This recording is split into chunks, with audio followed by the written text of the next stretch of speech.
Assalamualaikum warahmatullahi wabarakatuh. Selamat malam. Kami dari grup 2 tentang protection ingin presentasikan hasil kerja kami.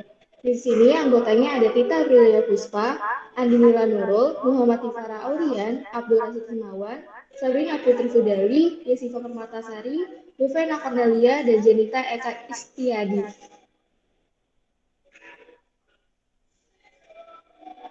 Di materi pertama ini ada tentang Goals of Protection. Sistem komputer menjadi lebih canggih dan ada di mana-mana dalam aplikasinya. Mereka juga perlu melindungi integritasnya. Perlindungan awalnya dirancang sebagai pelengkap sistem operasi, multi-programming sehingga pengguna yang tidak terpercaya dapat dengan aman berbagi ruang, nama logis umum seperti directory file atau ruang nama fisik umum, dan memori dapat dibagi.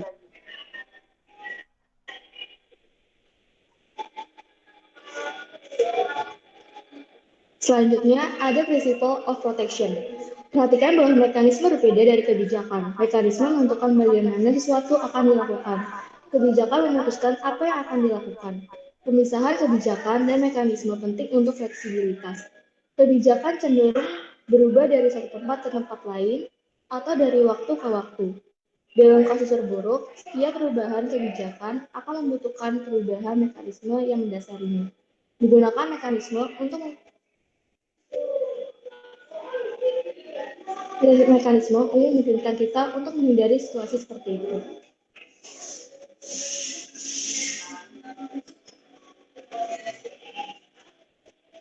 Selanjutnya akan dijelaskan oleh Sabrina. Oke, untuk selanjutnya ada Domain of Protection. Proteksi adalah mekanisme sistem operasi untuk mengontrol akses terhadap beberapa objek yang diproteksi dalam sistem operasi.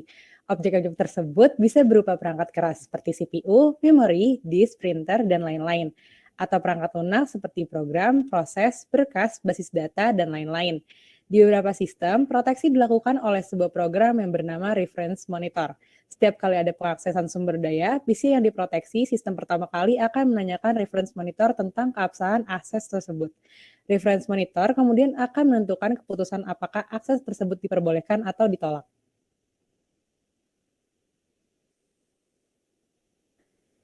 Untuk domain struktur, misalnya jika domain D memiliki akses kanan file F read write, maka proses yang dieksekusi di domain D dapat keduanya membaca dan menulis file F. Namun, tidak dapat melakukan operasi lain pada file tersebut. Domain dapat berbagi akses, misalnya pada gambar 14.1 di atas, kita memiliki 3 domain, D1, D2, dan D3. Hak aksesnya 04 print dibagikan oleh D3 dan D2 dan D3. Menyiratkan bahwa proses yang dijalankan di salah satu dari dua domain ini dapat mencatat objek 04. Perhatikan bahwa suatu proses harus dijalankan di domain D1 untuk membaca dan menulis objek 01. Sementara hanya proses di domain D3 yang dapat mengeksekusi objek 01.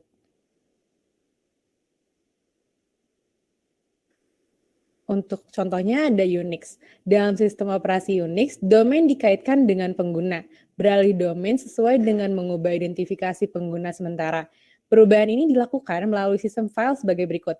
Seseorang pemilik identifikasi dan bit domain dikenal sebagai bit set with dikaitkan dengan setiap berkas. Ketika bit set with aktif dan pengguna menjalankan file itu, ID pengguna adalah diatur ke pemilik file. Namun ketika bit dimatikan, ID pengguna tidak berubah. Misalnya ketika pengguna A yaitu pengguna dengan ID pengguna A mulai mengeksekusi file yang dimiliki oleh B yang bit domainnya terkait mati, domain terkaitnya mati. User ID dari proses diatur ke A ketika bit set with aktif, user ID diatur ke pemilik B. Ketika proses keluar, user ID sementara ini perubahan berakhir. Untuk contoh multics, dalam sistem multics, domain perlindungan diatur secara hierarkis menjadi struktur cincin. Setiap cincin sesuai dengan domain tunggal, gambar 14.2 di samping. Cincin diberi nomor dari 0 sampai 7. Biarkan DI dan DJ menjadi dua cincin domain. Jika J lebih kecil dari I, maka DI adalah himpunan bagian dari DJ. Artinya, proses yang dijalankan di domain DJ memiliki lebih banyak hak istimewa daripada proses yang dijalankan di domain DI. Sebuah proses mengeksekusi di domain D0 memiliki hak paling istimewa. Jika hanya ada dua cincin, ini skema ini setara dengan mode eksekusi monitor dan pengguna, di mana monitor mode sesuai dengan D0 dan mode pengguna sesuai dengan D1.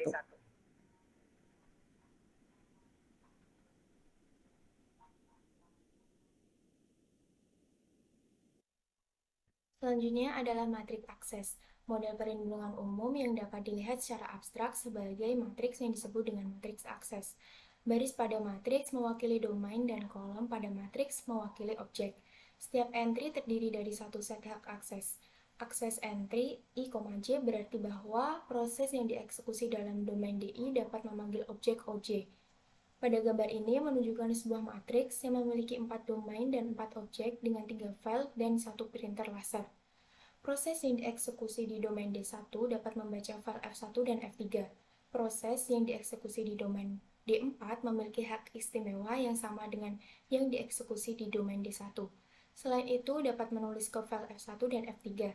Printer laser hanya dapat diakses oleh proses yang dijalankan di domain D2. Lalu, proses yang dieksekusi di domain D3 dapat membaca file F2 dan menjalankan file F3. Kemudian variasi skema matriks akses dibagi menjadi 3, yaitu matriks akses dapat mengimplementasikan keputusan kebijakan. Yang dimaksud di sini adalah mengenai perlindungan yang melibatkan hak mana yang harus dimasukkan dalam entry I, J. Pengguna dapat memutuskan untuk memasukkan beberapa hak dalam beberapa entry di kolom J dan hak lainnya dalam entry lain sesuai kebutuhan. Ketika mengalihkan proses dari satu domain ke domain yang lainnya, artinya menjalankan operasi atau switch pada suatu objek atau domain. Kita dapat mengontrol pengalihan domain dengan memasukkan domain di antara objek-objek akses matriks. Proses harus dapat berpindah dari satu domain ke domain lainnya. Beralih dari domain DI ke domain DJ diperbolehkan jika dan hanya jika hak akses beralih akses I, J. Mengizinkan perubahan terkontrol dalam konten entry matriks akses membutuhkan 3 operasi tambahan, yaitu penyalinan, pemilik, dan kontrol. Kemudian variasi yang kedua adalah hak bukan salinan. Yang dimaksud di sini adalah hak disalin dari akses I, J ke akses K, J, kemudian dihapus dari akses I, J. Tindakan ini adalah hak, bukan salinan. Lalu variasi yang terakhir adalah perbanyak hak cipta mungkin dibatasi. Artinya ketika hak R disalin ke akses I, J ke akses K, J, hanya R kanan yang dibuat. Suatu sistem dapat memilih hanya satu dari 3 hak cipta ini, atau mungkin menyediakan ketiganya dengan mengidentifikasi mereka sebagai hak yang terpisah, yaitu salin, transfer, dan terbatas salinan. Hak pemilik mengendalikan operasi ini. Jika akses I, J termasuk hak pemilik, maka proses yang dijalankan di domain DI dapat menambah dan menghapus hak apapun dalam entry apapun di kolom J.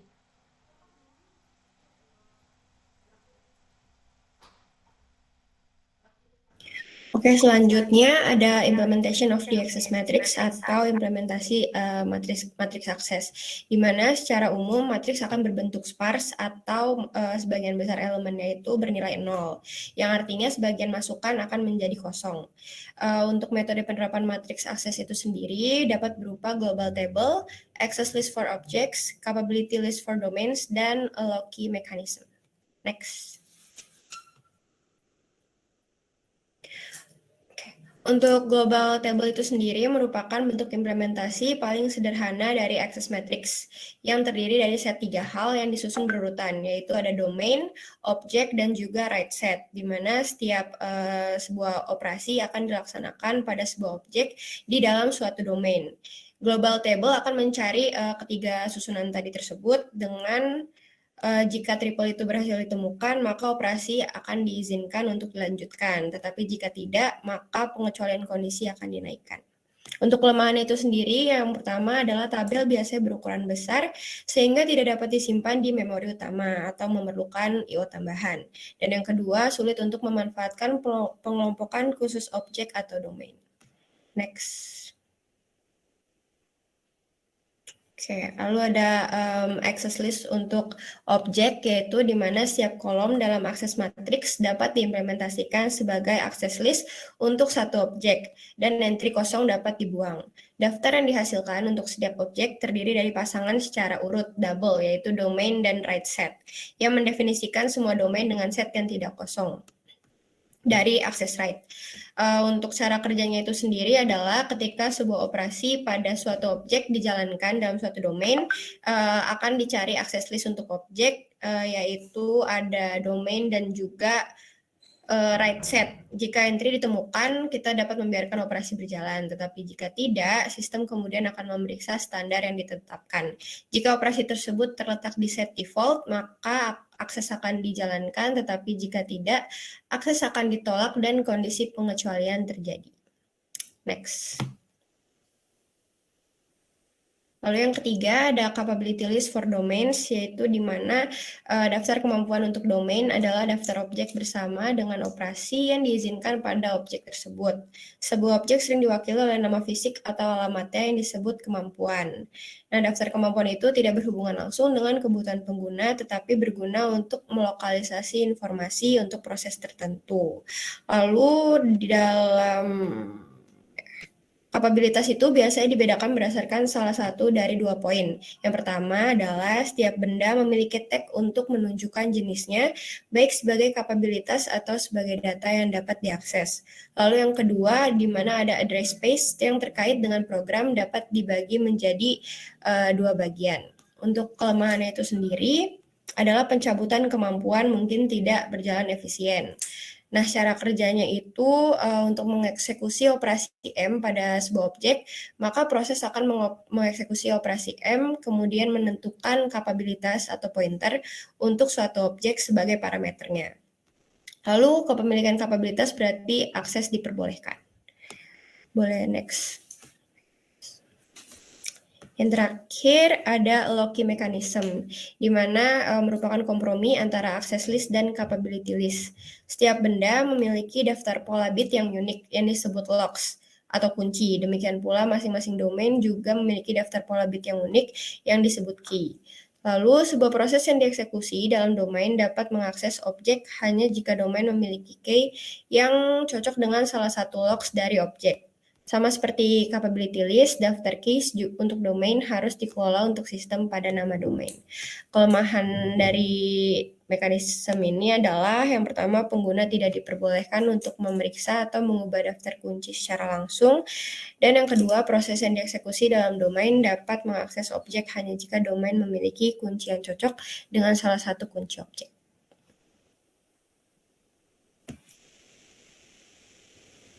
Selanjutnya ada akses kontrol.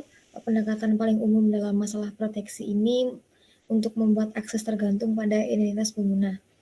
Masalah utama dengan pendekatan ini merupakan panjang dari daftar yang harus dibuat. Di sini ada pengguna diklasifikasikan dalam 3 kelas. Yang pertama ada owner, yaitu pengguna yang membuat berkas tersebut. Yang kedua ada group, sekelompok pengguna yang berbagi berkas dan memiliki akses yang sama. Yang ketiga ada universe atau pengguna yang lain. Nah, setiap file dan directory punya pemilik, grup, atau daftar user dari setiap entitasnya. Informasi yang berkaitan dengan akses kontrol yang ada. Fungsi yang mirip juga dapat ditambahkan dengan aspek berbeda pada sistem komputer. Salah satu contohnya adalah Solaris 10. Menjelaskan lebih dalam sistem proteksi yang ada pada sistem operasi berbasis Sun Microsystem dengan menambahkan secara eksplisit privilege melalui role-based access control. Privilege adalah hak untuk mengeksekusi sistem call, seperti membuka file dengan akses word saja. Privilege juga dapat dijalankan pada proses membatasi mengakses hal yang mereka butuhkan untuk menjalankan tugas mereka. Privilege dan program juga dapat dijalankan untuk rules. User juga menjalankan rules atau dapat mengambil rules berdasarkan password untuk memasukkan rules tersebut. Next. Selanjutnya ada revocation of access right. Mungkin ada muncul beberapa pertanyaan yang mungkin timbul, ada 4. Yang pertama ada segera vs ditunda. Pertanyaannya seperti apakah pencabutan terjadi segera atau tertunda? Jika tertunda, maka bisakah kita mengetahui kapan itu akan terjadi? Yang kedua ada selective vs umum. Ketika sebuah access right untuk objek dicabut, apakah itu mempengaruhi semua user yang memiliki hak akses ke objek itu atau bisa kita tentukan kelompok user tertentu yang hak aksesnya seharusnya dicabut. Yang ketiga ada parsial dan total. Dapatkah subset dari hak terkait dengan objek dicabut atau haruskah kita yang mencabut hak akses semua untuk objek ini?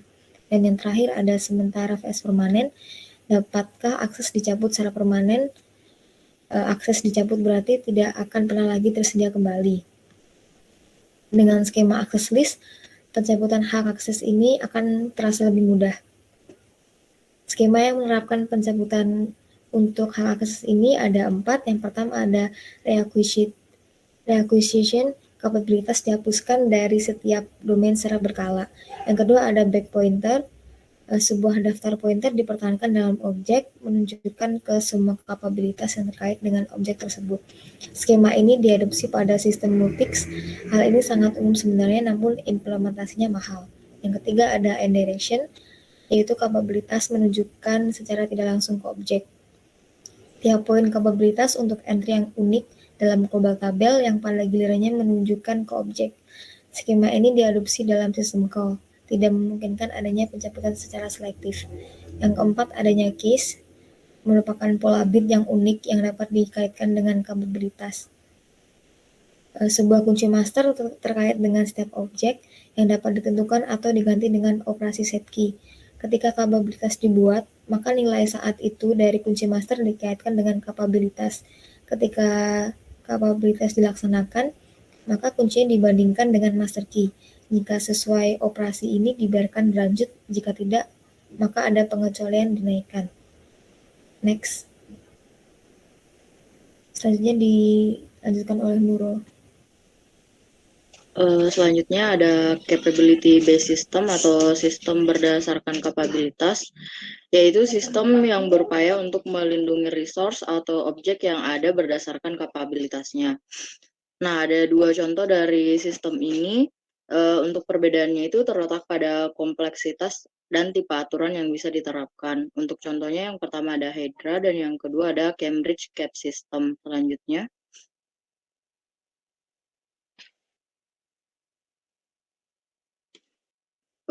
pertama itu ada Hydra. Nah, Hydra ini sistem proteksinya berbasis kapabilitas dengan fleksibilitas yang cukup besar dengan operasi pada objek yang didefinisikan secara prosedural. Untuk jenis hak aksesnya sendiri ada 2. Yang pertama hak akses standar berupa write, read, dan execute. Sedangkan yang kedua ada hak akses tambahan yang bisa didefinisikan oleh user atau user define, yang dinamakan dengan auxiliary rights. Nah, hak ini ketika user bisa menambahkan hak akses. Selanjutnya, untuk mekanisme dan skema pada Hydra itu, yang pertama ada mekanisme prosedur call mechanism untuk mengatasi masalah problem of mutually suspicious ketika user berbeda-beda memanggil server program. Nah, ini tuh mengakibatkan malfungsi program, bisa merusak data, dan adanya pengaksesan file private oleh sembarang user. Sedangkan skemanya itu ada write amplification, yaitu prosedur yang dilabeli trustworthy bisa mengeksekusi prosedur secara langsung. Selanjutnya, untuk contoh sistem yang kedua ada Cambridge Cap System. Nah, Cambridge Cap System ini sistem proteksinya lebih sederhana namun kurang powerful daripada Hydra. Untuk kelebihannya sendiri, menyediakan proteksi yang aman untuk objek yang didefinisikan user atau user defined object.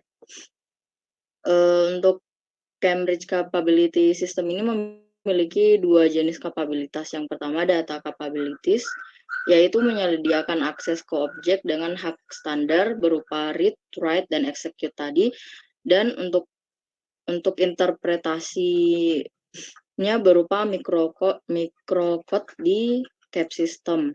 Yang kedua ada software capabilities yang menyediakan proteksi dengan hak akses istimewa dan diinterpretasikan dengan protected prosedur. Selanjutnya,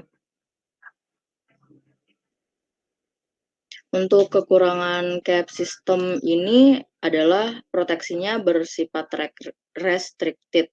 Nah, prosedur-prosedur bersifat unverified, user defined, dan protected tidak diperbolehkan oleh sistem proteksi tipe dasar untuk mengakses segmen penyimpanan selain dari lingkungan proteksi.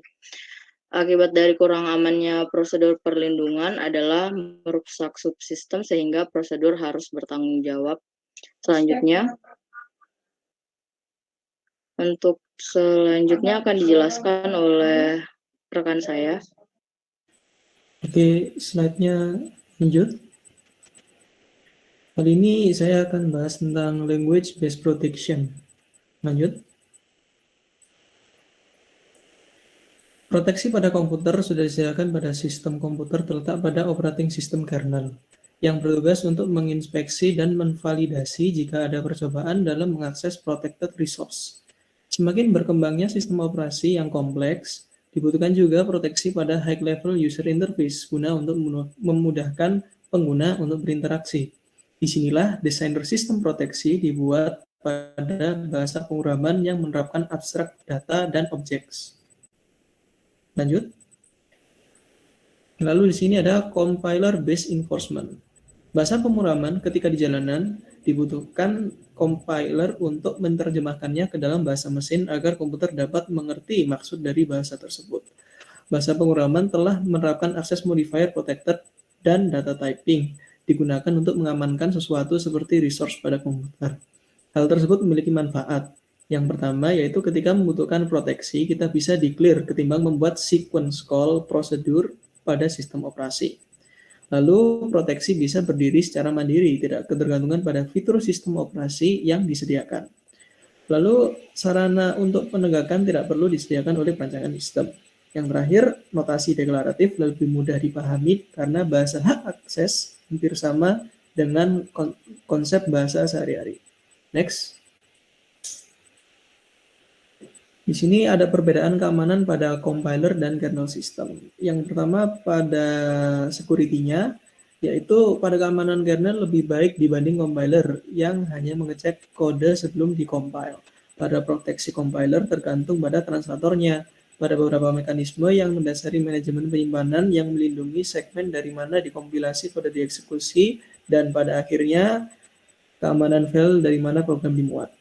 Lalu ada sisi flexibility-nya. Pada kernel, proteksi yang diberikan terbatas hanya pada implementasi user-defined policy.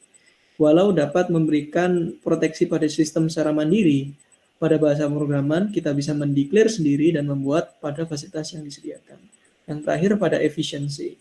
Efisiensi terbaik didapat ketika proteksi mendapatkan dukungan dari hardware. Pada dukungan software, language base memiliki kelebihan pada static access enforcement bisa diverifikasi offline pada compile time. Next.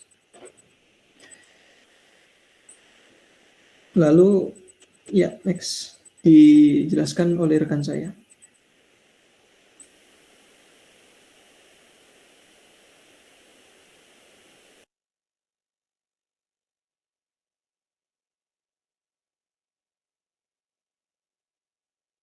Oke,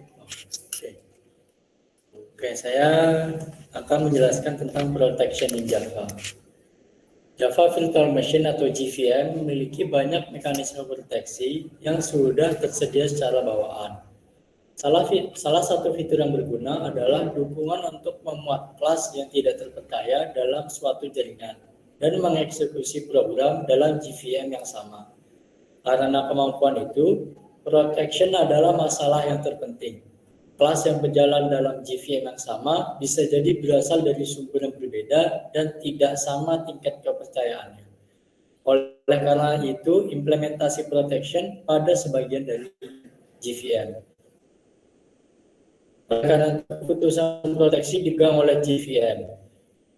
Ketika JVM memuat sebuah kelas, maka kelas tersebut akan diberikan ke domain terproteksi, yang mana domain tersebut tergantung dari URL dan digital signature kelas tersebut. Sebuah file yang berisi polisi atau kebijakan yang dapat dikonfigurasi menentukan permission yang diberikan kepada domain tersebut dan kelas yang berbeda di dalamnya.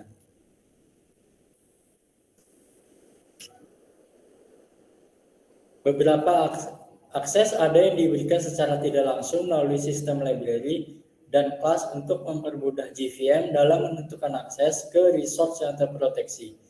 Filosofi yang diadopsi di Java mengharuskan setiap library class untuk mengizinkan sebuah koneksi jaringan secara eksplisit. Artinya ketika ingin mengakses resource yang terproteksi, beberapa metode atau fungsi yang dipakai mengharuskan sebuah permintaan untuk menegaskan hak istimewa secara eksplisit agar dapat mengakses resource. Dengan demikian itu metode tersebut menanggung tanggung jawab terhadap permintaan tersebut. Kemungkinan itu juga akan melakukan apapun pemeriksaan diperlukan untuk memastikan keamanan dari permintaan. Setiap thread di GVM memiliki stack yang berkaitan dengan pemanggilan metode yang sedang berjalan. Implementasi ini disebut stack inspection. Yang membedakan Java dengan bahasa pemrograman lainnya yaitu adanya pembatasan terhadap program untuk memodifikasi anotasi frame stack-nya sendiri atau memanipulasi stack inspection. Sebuah program Java tidak dapat mengakses memori secara langsung. Program tersebut hanya dapat memanipulasi objek yang memiliki reference, yang mana reference tersebut tidak dapat diganti dan dimanipulasi, hanya dibuat di interface yang terdefinisi dengan baik. Sekian dari kami. Sekian presentasi dari kelompok kami. Bila kami semua ada kurang atau salahnya, kami semua meminta maaf yang sebesar-besarnya. Sekian dari kami. Assalamualaikum warahmatullahi wabarakatuh. Soal yang pertama, sebutkan sistem perlindungan yang kompleks dan kurang efisien dibandingkan yang digunakan dalam sistem operasi saat ini. Jawabannya adalah sistem perlindungan multics. Nah, sistem perlindungan multics ini umumnya lebih kompleks dan kurang efisien daripada yang digunakan dalam sistem operasi saat ini. Jika perlindungan mengganggu kemudahan penggunaan sistem atau secara signifikan menurunkan kinerja sistem, maka penggunaannya harus ditimbang dengan hati-hati terhadap tujuan sistem.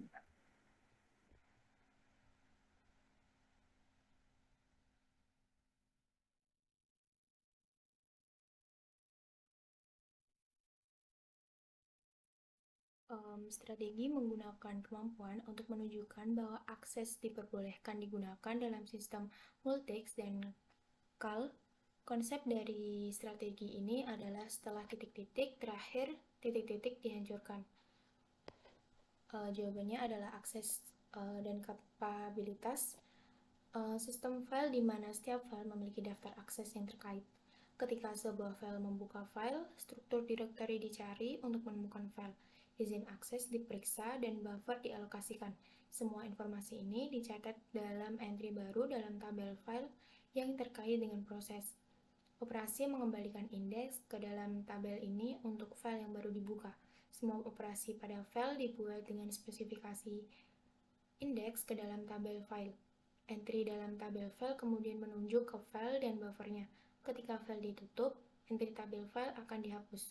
Karena tabel file dikelola oleh sistem operasi, pengguna tidak dapat merusaknya secara tidak sengaja.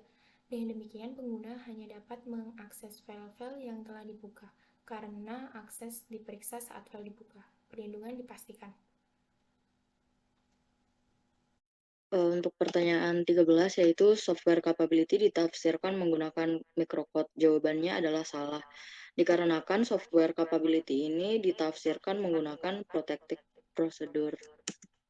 Soal selanjutnya.